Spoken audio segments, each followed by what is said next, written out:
வணக்கம். Big topic with Karthik Mayakumar. UK royal family சார்ந்து மக்கள் தெரிஞ்சிக்க வேண்டிய முக்கியமான விஷயங்கள் என்னென்னதை பற்றி தான் முழுக்க இந்த ஷோவில் பேச போகிற நிகழ்ச்சிகளை போகலாம்.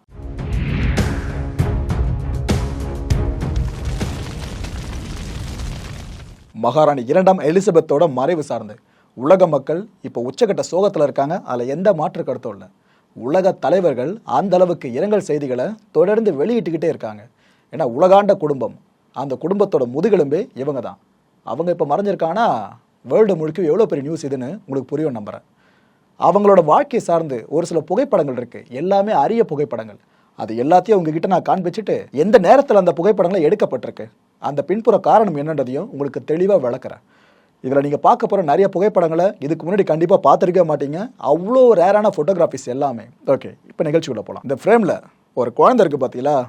அந்த குழந்தை வேறு யாரும் கிடையாதுங்க. அந்த குழந்தையே மகாராணி இரண்டாம் எலிசபெத்து தான். இவங்க பிறந்ததுமே எடுக்கப்பட்ட புகைப்படம் தான் இது. இவர் பார்த்தீங்கன்னா மன்னர் 6ஆம் ஜார்ஜ். இவங்க எலிசபெத் போஸ் லியோன். இவங்க தான் இரண்டாம் எலிசபெத் அவர்களை பெற்றவங்க. இரண்டாம் எலிசபெத் அவர்களோட முழு பேர் என்னன்னு பார்த்தீங்கன்னா எலிசபெத் அலெக்சாண்ட்ரா மேரி. இவங்க லண்டனோட பெர்க்லி ஸ்கொயரில் 1926 வருஷம் ஏப்ரல் 21 பிறந்தாங்க. எவ்வளோ அழகாக இருக்கு பாருங்க. உலகத்தை ஆண்ட அந்த குடும்பத்தில் இரண்டாம் எலிசபெத் மகாராணி பிறந்த இந்த காட்சியை கண்டிப்பாக எவ்வளோ நேரம்னாலும் பார்த்துக்கிட்டே இருக்கலாம். அவ்வளோ அழகான ஒரு காட்சி. அடுத்ததா குழந்தை அதுக்கப்புறம் கொஞ்சம் கொஞ்சமாக வளர ஆரம்பிக்குதுல, அப்போ எடுக்கப்பட்ட புகைப்படம் இது. அதாவது கிரீடம் ஏந்த போகிறோம் ஃப்யூச்சரில் அப்படின்ற கனவு இல்லாத ஒரு குழந்தை அந்த ஒரு பருவத்தை எப்படி கழிச்சுக்கிட்டு இருக்கு, எவ்வளோ சந்தோஷமாக இருக்குது அப்படின்றது தான் இந்த ஒரு குறிப்பிட்ட புகைப்படம் நமக்கு உணர்த்தது. ஏன்னா இரண்டாம் எலிசபெத் அவர்களை நாம் முதுமையான தோற்றத்தில் தான் அதிகமாக பார்த்துருப்போம். இது போல தோற்றத்தை, அவங்களோட குழந்தை பருவ தோற்றத்தை இப்போ தான் ஃபர்ஸ்ட் டைமாக நீங்கள் பார்க்குறீங்கன்னு நம்புகிறேன். ஓகே, சின்ன வயசில் பிறரை எந்த அளவுக்கு மதிக்கிற குணம் இரண்டாம் எலிசபெத் அவர்களுக்கு இருந்துச்சு அப்படின்றத ப்ரூவ் பண்ணுறதுக்கு இந்த ஒரு புகைப்படமே போதும். இந்த சின்ன பாப்பாவை நிற்கிறாங்க பாருங்க, வேற யாரும் இல்லை, மறைந்த இரண்டாம் எலிசபெத் மகாராணி அவர்கள் தான். இவங்களுக்கு அப்பத்திலிருந்து பழக்கம் இருந்திருக்கான். அதாவது தன்னை மதிக்கிறவங்க அரச குடும்பம் அல்லாதவங்களா இருந்தாலும் பொதுமக்களை ஒருத்தவங்களா இருந்தாலும் அவங்கள ஈக்குவலாக ட்ரீட் பண்ணுவாங்களாம், அவங்கள மதிப்பாங்களாம். இந்த ஒரு புகைப்படத்துலையும் பார்த்தீங்கன்னா இவங்க காரில் ஏறத்துக்கு போகிறாங்க. ஆனால் அந்த நேரத்தில் ஒருத்தர் வழிமறித்து ஷேக்கன் பண்ண வருவாப்பில்.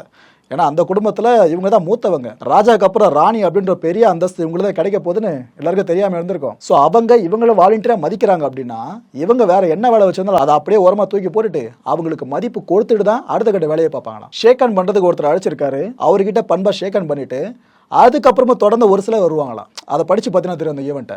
அவங்களுக்கும் தொடர்ந்து உரிய மரியாதையை கொடுத்துட்டு தான் அவங்க காரில் ஏறி அரண்மனைக்கே கிளம்புவாங்களாம். இவ்வளோ ஒரு நற்பண்பை சின்ன வயசுல வீட்டை பார்க்க முடிஞ்சிருக்கு. இப்போ நீங்கள் பார்க்குறது அக்கா தங்கை சார்ந்த புகைப்படம் தான். இவங்க அக்கா வேறு யாரும் கிடையாதுங்க, மறைந்த இரண்டாம் எலிசபெத் இருக்காங்க பாருங்க, அவங்க தான். இவங்களுக்கு கூட பிறந்த தங்கச்சி ஒருத்தவங்க இருக்காங்க. அவங்கள இங்கே பார்க்குறீங்க. இவங்க பேர் மார்கரெட் ரோஸ். மார்கரெட் ரோஸ் இப்போ உயிரோடு இல்லை, அக்காவுக்கு முன்னாடியே அவங்க இறந்துட்டாங்க. 2002 வருஷம் தான் 71வது வயதில் மார்கரெட் நம்மளை விட்டு போயிருந்தாங்க. இப்போ தங்கையை தொடர்ந்து அக்கா இரண்டாம் எலிசபெத் அவர்களும் நம்மளை விட்டு போயிருக்காங்க. இவங்க 2 பேருக்கும் பார்த்தீங்கன்னா வீட்டிலேயே தான் கல்வி கற்றுக் கொடுக்கப்பட்டிருக்கு. 2 பேருமே ஸ்கூல் பக்கம் போனதே இல்லைங்க. டீச்சர்ஸ் அந்த அரண்மனைக்கே வருவாங்க. இப்போ நீங்கள் பார்க்குற இந்த ஒரு புகைப்படம் வேற லெவல் புகைப்படங்க. 6ஆம் ஜார்ஜ் இருக்கார்ல, அதான் இரண்டாம் எலிசபெத் அவர்களோட அப்பா. இவர் மன்னராக முடிசூட்டினார். அப்போ எடுக்கப்பட்ட புகைப்படம் இது.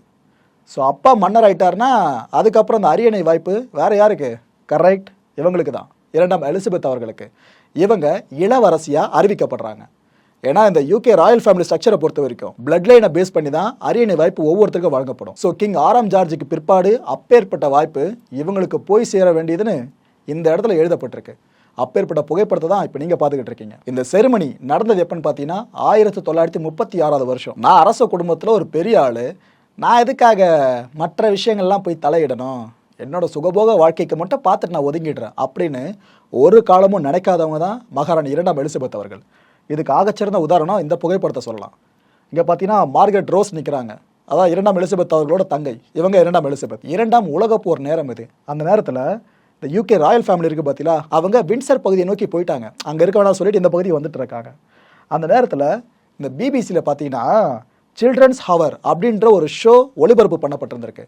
அந்த ஷோவில் கலந்துக்கிட்டு எல்லாருக்கும் தைரியம் கொடுத்தது வேற யாரும் இல்லை, இரண்டாம் எலிசபெத் அவர்கள் தான். எவ்வளோ சின்ன வயசில் எந்தளவு பக்குவம் பாருங்க. நடிகர் அஜித் அவர்களுக்கு எதுக்காக எந்தளவு ஃபேன் பேஸ் இருக்கு. அதாவது ஒரு மெக்கானிக்காக வாழ்க்கையை ஆரம்பித்தார், பேக்ரவுண்டே, இந்த சினிமா பேக்ரவுண்டே இல்லாமல் உள்ளே வந்தார். இப்போ ஒட்டுமொத்த சினிமாவும் அவர்தான்ற மாதிரி ஒரு பெரிய சாதனை படைச்சிருக்காருல. ஸோ அதுக்காக ஒரு ஃபேன் பேஸ்ன்றது ஒவ்வொரு நாளும் ஏறிக்கிட்டு போகுது. இன்னொரு பக்கம் விஜய் சாருக்கு அந்த அளவு இருக்குது, நான் அதில் எதுவுமே குறைச்சி சொல்லலை.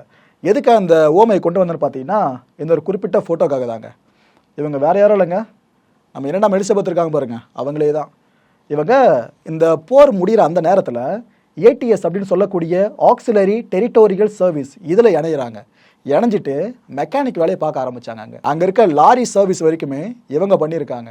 யூகே ராயல் ஃபேமிலியில் ராணியாக மாற போகிற வாய்ப்பு இருக்கிறது இவங்களுக்கு தான். ஆனால் அவங்க இறங்கி எவ்வளோ தூரம் ஒர்க் பண்ணியிருக்காங்க பார்த்தீங்களா. இவங்க இந்த ஏடிஎஸ்குள்ளே சேர்ந்த பிற்பாடு தான் லாரி எப்படி ஓட்டுனே கற்றுக்கிட்டு இருக்காங்களா. அதுக்கப்புறம் தான் மெக்கானிக் வேலையை அப்படியே கற்றுக்கிட்டு அதுக்கப்புறம் சர்வீஸ் பண்ணுறாலும் வந்திருக்காங்க. 1947 வருஷம் 2ஆம் எலிசபெத் அவர்களோட வாழ்க்கையில் ஒரு பொன்னான வருஷம்னு சொல்லலாம். ஏன்னா அந்த வருஷத்தில் தான் அவங்களுக்கு திருமணம் நடக்குது.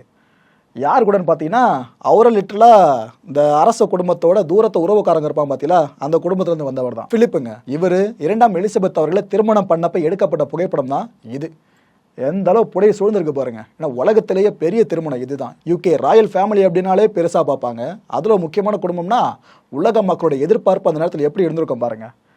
இதுக்கப்புறம் தான் பிலிப் அவர்களுக்கு டியூக் ஆஃப் எடின்ட்ரா அப்படின்ற பட்டமும் கிடைக்குது. ஒரு விஷயம் நல்லா மைண்டில் வச்சுக்கோங்க, இந்த யூகே ராயல் ஃபேமிலியை பொறுத்த வரைக்கும் ரத்த வழியில் வர்றவங்களுக்கு மட்டும்தான் ராஜா இல்லைனா ராணி அப்படின்ற பட்டம் கிடைக்கும், கிங் ஆர் குயின். அப்படி இல்லாமல் வெளியிலேருந்து யாராவது மணமகனோ மணமகளோ இந்த குடும்பத்துக்குள்ளே வந்தாலும் அவங்களுக்கு இந்த கிங் குயின் அப்படின்ற பட்டம் கிடைக்கவே கிடைக்காது.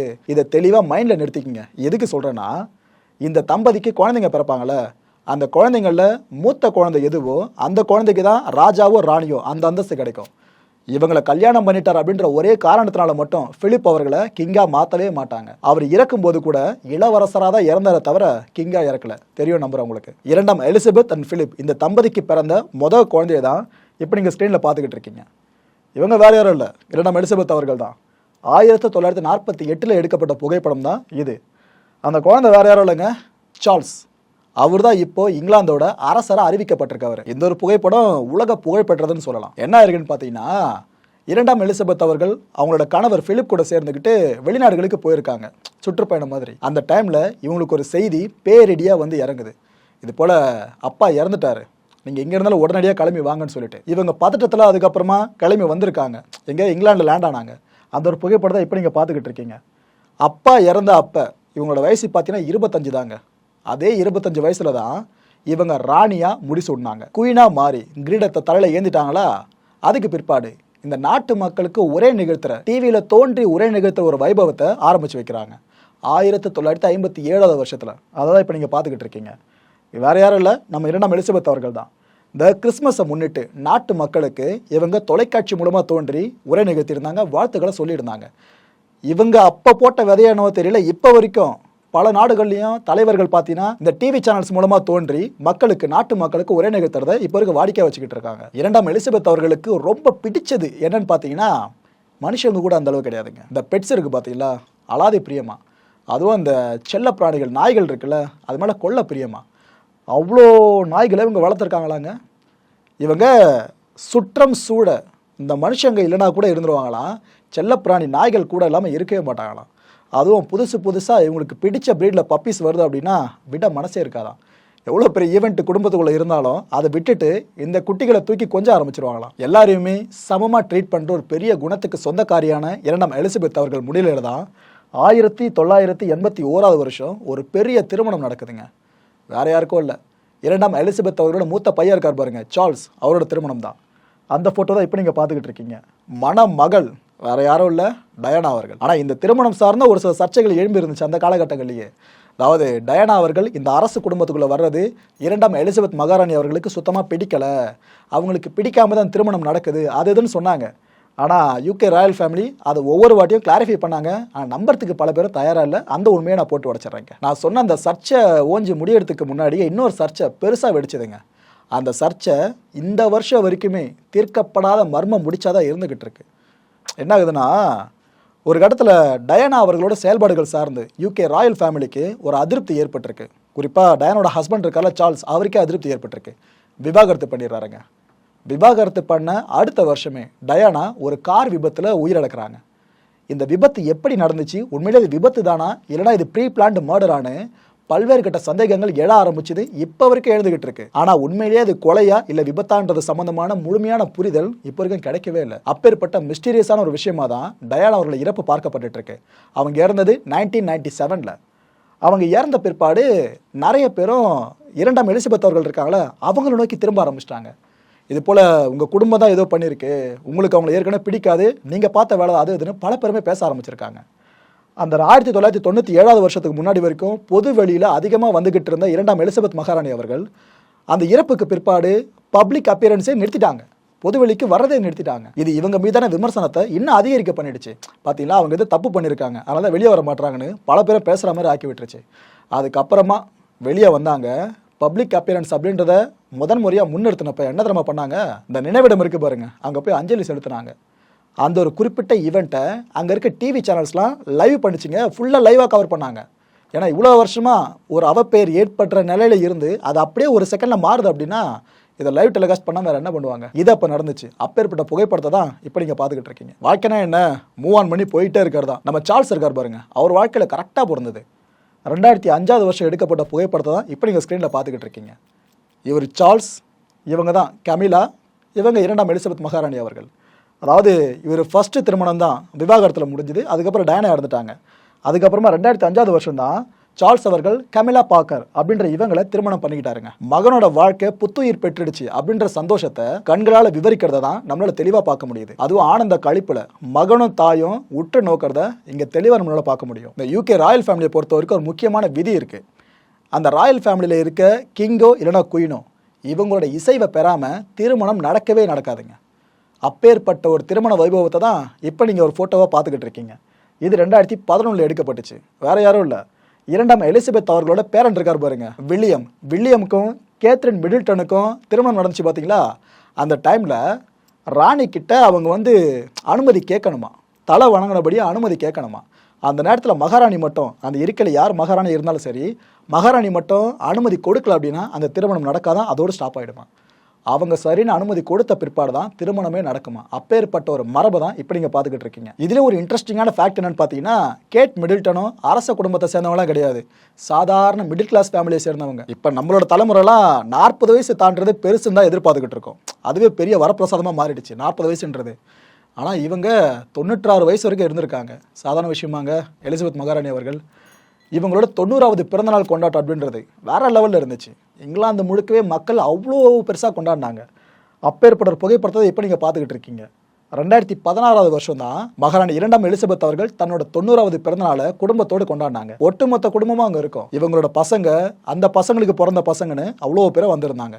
அதுவும் இந்த முக்கியமான இது போல் ஈவெண்ட்ஸ்லாம் இருக்குது பார்த்தீங்களா, அப்போலாம் இந்த ஆர்மி யூனிஃபார்ம் இருக்குது பாருங்க, இதை போட்டபடியே தான் யூகே ராயல் ஃபேமிலியை சேர்ந்தவங்க கலந்துப்பாங்களாம், குறிப்பாக ஆண்கள். இது ஒரு பெரிய மரபா அவங்க இப்போ வரைக்கும் கடைபிடிச்சிக்கிட்டு இருக்காங்க. அதில் மாற்று கருத்தே இல்லை. 90 வயசுல தன்னோட பிறந்த நாளை நாட்டு மக்கள் எல்லாருமே கொண்டாடுறதை பார்க்கறதே ஒரு பெரிய வரம். அந்த வரம் மகாராணி இரண்டாம் எலிசபெத் அவர்களுக்கு 2016 கிடைச்சது. ஓகே, என்னதான் ஒரு மனுஷன் வாழ்க்கையில் சந்தோஷத்தையே பார்த்துக்கிட்டு இருந்தாலும் ஒரு கட்டத்தில் துன்பம் அப்படின்றத எதிர்கொள்ள நேரிடல. இதில் இவங்களே விதிவிலை கிடையாதுங்க. இரண்டாம் எலிசபெத் அவர்களும் என்னாச்சுன்னா, கடந்த 2021 வருஷம் தான் இரண்டாம் எலிசபெத் மகாராணியோட கணவர் உயிரிழந்தார், பிலிப் அவர்கள். அவருக்கு வயசு 99ங்க. எப்படி வாழ்ந்திருக்காங்க பார்த்தீங்களா. ஹஸ்பண்ட் பார்த்தீங்கன்னா 99 வயசு வரைக்கும், மனைவி பார்த்தீங்கன்னா 96 வயசு வரைக்கும். நல்ல வாழ்க்கை வேறு, ராஜ குடும்பத்தில் நல்ல வாழ்க்கை. கணவர் பிலிப் அவர்கள் இறந்த பிற்பாடு இந்த இறுதிச் சடங்கு நடக்கும் பார்த்தீங்களா, அது கொரோனா காலகட்டம் வேறு. இந்த நிறைய ரெஸ்ட்ரிக்ஷன்ஸ் தான் இருக்கும் பார்த்தீங்களா, கூட்டமாக சேரக்கூடாது, ஸ்ப்ரெட்டிங் இன்க்ரீஸ் ஆக வாய்ப்பு இருக்குது, அதனால் எல்லாருமே சமூக இடைவெளியை கடைபிடிங்க. அது இதுன்னு ஒரு நாட்டுக்குள்ளே மட்டும் இல்லை, உலகம் முழுக்க அதை நம்ம கடைபிடிச்சிக்கிட்டு இருந்தோம். அந்த நேரத்தில் தான் மறைந்த பிலிப் அவர்கள் சார்ந்த இறுதி சடங்கு நடந்துகிட்டு இருக்கு. அங்கே முற்று முழுதாக சோகமுகம் தரித்து அங்கே தனியாக அமர்ந்திருந்தாங்க. இதுக்கப்புறம் நான் என்ன பண்ண போகிறேன் அப்படின்ற மாதிரி அவ்வளோ சேடாக இருந்தாங்க. ஆக்சுவலாக இந்த ஒரு குறிப்பிட்ட புகைப்படம் போன வருஷம் முழுக்க பயங்கரமாக பேசப்பட்டுச்சிங்க. எப்படி இருந்த மகாராணி இப்போ இந்த உடஞ்சி போய் உட்காந்துட்டாங்கன்னு சொல்லிட்டு. ஏன்னா சும்மா இல்லைங்க, இவ்வளோ வருஷங்களா அவங்க கூடவே பக்கபலமாக நின்றுட்டு இருந்த ஒரு நபரை அவங்க இழந்திருக்காங்க. இந்த நல்ல சாவு, பெரிய இடத்து சாவு, ஆளுமை மிக்க ஒருத்தவங்களோட சாவு, இப்படி எப்படியெல்லாம் நீங்கள் எடுத்துக்கலாம். ஏன்னா இந்த யூகே ராயல் ஃபேமிலி இப்போ வரைக்கும் தழி தோங்கி நிற்கிறதுக்கு பிரதான காரணமே மகாராணி இரண்டாம் எலிசபெத் அவர்கள் தான். அதுவும் அவங்களுக்கு பார்த்தீங்கன்னா 4 குழந்தைங்க, ஆல்ரெடி சொல்லியிருக்கேன். 8 பேர குழந்தைங்க, 12 கொள்ளு பேரன்களை பார்த்தவங்க இந்த தம்பதி. யாரு? இரண்டாம் எலிசபெத் பிலிப் தம்பதி. இந்த 2 மிகப்பெரும் ஆளுமைகளும் இப்போ இல்லைன்னு நினைக்கிறப்ப தான் நமக்கே கஷ்டமா இருக்கு. அடுத்த நிகழ்ச்சியில் சந்திக்கலாம். நன்றி, வணக்கம்.